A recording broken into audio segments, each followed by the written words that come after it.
Hi, my name is Jasmine Gilliott, 2020 4-H Ambassador, and I'm here today to conduct a appreciative inquiry interview with John Taylor, President and CEO with Ontario Mutuals. I would first like to thank you personally, John, and also all of Ontario Mutuals for your amazing contributions to sponsorship, individually, new volunteer orientation, and Go for the Gold. All are amazing programs. So I think our first question is, as you reflect on your career, can you tell me the story of a high point, a time that you felt most alive, most impactful, most successful in terms of contribution to this community?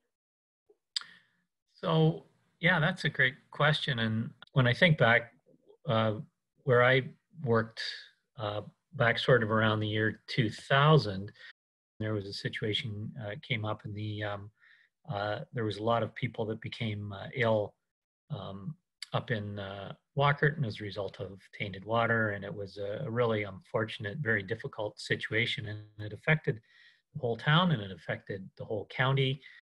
But coming out of that, you realize that as difficult as it was, you start to see common threads. You start to see where, people have a lot of resilience.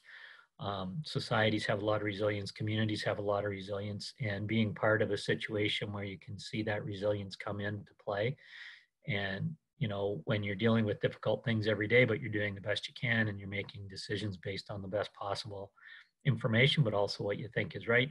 So situations like that, most people wouldn't sign up and say, boy, that's what I want to do as a leader, or that's what I want to do.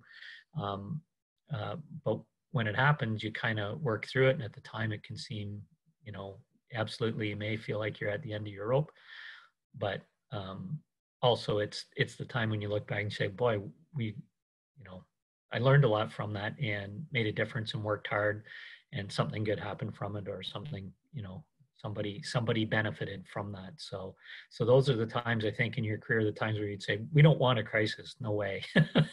But you get in there and you have to work through it and you get everybody working together. And it really does I think the question was, when you really feel alive, you don't have much choice. Yeah. You'd almost say you learn to do by doing. Well, I mean, a lot of times when we get a chance to talk about 4-H, it is about sort of that whole concept. And that's one thing from my little bit of time in 4-H way back when. I'll never forget that motto. The older you get, the truer it is. And I think establishing that habit when you're younger through things like 4-H, I just think that's a fantastic life lesson that even when you're young, you don't even know it's a life lesson. It's just something you kind of learn and experience. That was a great response. Thank you. So we'll move on to the next question. Thinking about your company's contribution to the community, how do you feel that supporting 4-H Ontario has helped you make a difference? 4-H is just such a tremendous grassroots organization that for our group of companies to support 4-H, it's just such a natural thing that we don't even really think about it so much. There are very few organizations, in my opinion, that do what 4-H does. And I think it aligns with when we talk about our community, the mutuals. I think they kind of come from the same place. Like we very much believe in, cooperative business ventures. We believe in working together to do things. We believe in learning from each other. For us to support 4-H and to help 4-H establish that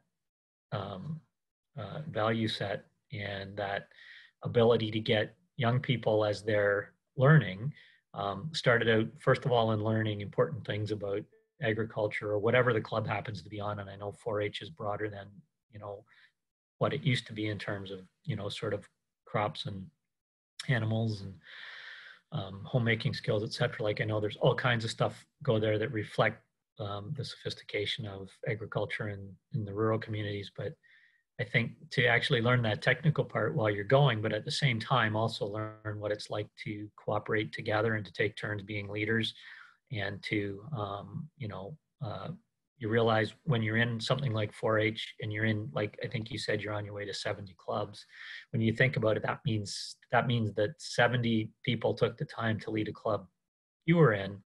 That makes strong communities. That makes good citizens. So supporting 4-H to the degree that we do is something that makes us happy to be able to do. And we also like the fact that 4-H is practical and down to earth. Yeah, so that's kind of a long answer, and I don't know how. I No, don't know that's if I actually wonderful. answered the question, but 4-H is good, and we love supporting. We love supporting what 4-H empowers. So. And we thank you so much for that support. So that leads to the final question of what advice do you give to a new leader? Yeah, so that's I love that question, and I think it's really important over the course of time. Not everybody has to lead all the time, but there will be a time when it's your turn to lead. And I would say to a young person that was thinking about that, I would say, it's going to be kind of scary to do it, or it may be a lot of work, or you're not going to sleep the night before, or you're going to be really nervous, but take the chance and do it. Be a leader, take the opportunity. It may turn out that you're not that kind of leader, or that other things will come, but you will learn from every single leadership opportunity. And sometimes you will succeed and you'll say, wow, I feel fantastic, and I'm glad I did it, and this is what I learned from it. And other times you'll say, that was horrible and it didn't work out very well, and maybe I didn't do a great job. But as long as you learn from it, then you'll always be a little bit better leader the next time. The other thing I would say that I do think about a lot is I've had a chance to work for a lot of different people. If I was ever to compile a list and go down that list of everybody, I could tell you that I learned something from every single one of them, that I would call a valuable lesson. So I think learn from every person you have an opportunity to follow. So I think those are a couple of the things that strikes me as getting me where I am today. And thank you so much for doing this meeting. We Oh, really my appreciate pleasure. you. My pleasure. Anything for 4-H, if 4-H is listening in, we're, especially when it's something as easy as our time and attention, happy to do that.